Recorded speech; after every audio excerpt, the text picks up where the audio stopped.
Congratulation. నిన్న Punjab Kings win అవుతుందని మనం ఆల్రెడీ ప్రొడిక్షన్ చేయడం జరిగింది. అదేవిధంగా ప్రొడిక్షన్‌లో సక్సెస్ కావడం అనేది కూడా జరిగింది. ఇద్దరి మధ్య కూడా మంచి టఫ్‌గానే ఉంటుందని కూడా మనం ముందుగానే చెప్పడం జరిగింది విత్ టైమ్ ఆఫ్ పీరియడ్ తోటి. సో, అగైన్ ఈరోజు వచ్చినట్లయితే 1/4/2026 డేట్ 1/6 కాంబినేషన్ వస్తుంది. తర్వాత ఈరోజు లక్నో సూపర్ కింగ్స్ అండ్ తర్వాత ఢిల్లీ క్యాపిటల్ మధ్యలో ఈరోజు గేమ్ జరగబోతుంది. సో, కాబట్టి లక్నో సూపర్ కింగ్స్ యొక్క కెప్టెన్ రిషబ్ పంత్. సో, ఇతని యొక్క డేట్ ఆఫ్ బర్త్ చూసుకున్నట్లయితే 4/10/1997 అంటే 4 అండ్ 4 కాంబినేషన్‌లో ఉండడం జరిగింది. సో, ఈ కాంబినేషన్ కూడా వండర్‌ఫుల్‌గా ఉండబోతుంది. అగైన్ రిషబ్ పంత్ కూడా లక్కీ పీరియడ్‌లో ఉన్నాడు ఈ ఇయర్ ప్రకారం చూసుకున్నట్లయితే యాస్ పర్ క్యాలిక్యులేషన్ ప్రకారం.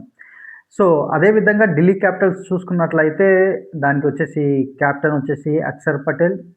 తర్వాత ఇతని యొక్క డేట్ ఆఫ్ బర్త్ 21/1994 అంటే 2 అండ్ 8 కాంబినేషన్. ఇక్కడ ఇతని యొక్క టైమ్ ఆఫ్ పీరియడ్ బాగున్నా కూడా ఇక్కడ ప్రాబ్లమాటిక్‌గా కొద్దిగా కనబడుతుంది. Because of as per numerology ప్రకారంగా టైమ్ ఆఫ్ పీరియడ్ మనం క్యాలిక్యులేట్ చేసుకున్నా కూడా ఈరోజు అంతగా ఫేవరబుల్ కనబడడం అనేది ఇక్కడ అంతగా లేదు.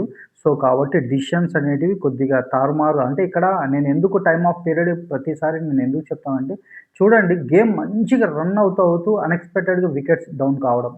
లేదా వికెట్స్ పడిపోతూ కూడా స్కోర్స్ అనేటివి చివరి క్షణంలో స్కోర్ చేయడానికి కారణాలు నేను టైమ్ ఆఫ్ పీరియడ్ చెప్పడానికి రీజన్ ఇదే అనమాట. ఇది ఇన్ డెప్త్‌గా స్టడీ చేసినప్పుడే మనకి అర్థమవుతుంది. సో, ఈరోజు టాస్ వచ్చేసి ఎవరి సైడ్ కనబడుతుంది అనేది మనం చూసుకున్నట్లయితే టాస్ ఢిల్లీ క్యాపిటల్‌కి వెళ్ళే అవకాశాలే చాలా ఎక్కువగా. ఢిల్లీ క్యాపిటల్ టాస్ వెళ్తుంది. తర్వాత మనం చూసుకున్నట్లయితే 7:30కి మ్యాచ్ స్టార్ట్ అవుతుంది కాబట్టి ఈ టైమ్ ఆఫ్ పీరియడ్‌లో గనక ఒకవేళ బ్యాటింగ్ గనక లక్నో సూపర్ కింగ్స్ గనక తీసుకోగలిగితే వీళ్ళకి చాలా ఫేవరబుల్‌గా వెళ్తుంది.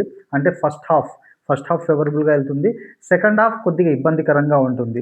అంటే టైం అంటే 8:30 తర్వాత నుంచి కాస్త ఇబ్బందికరంగా ఉంటుంది.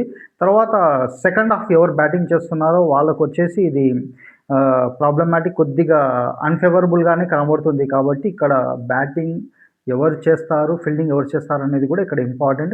సో, ఈ విధంగా మనం చూసుకున్నట్లయితే క్యాలిక్యులేషన్ ప్రకారం చూసుకున్నట్లయితే ఈరోజు టాస్ విన్ అయ్యేది ఢిల్లీ క్యాపిటల్స్. తర్వాత ఓవరాల్‌గా మ్యాచ్ ఎవరు విన్ అవుతారనేదే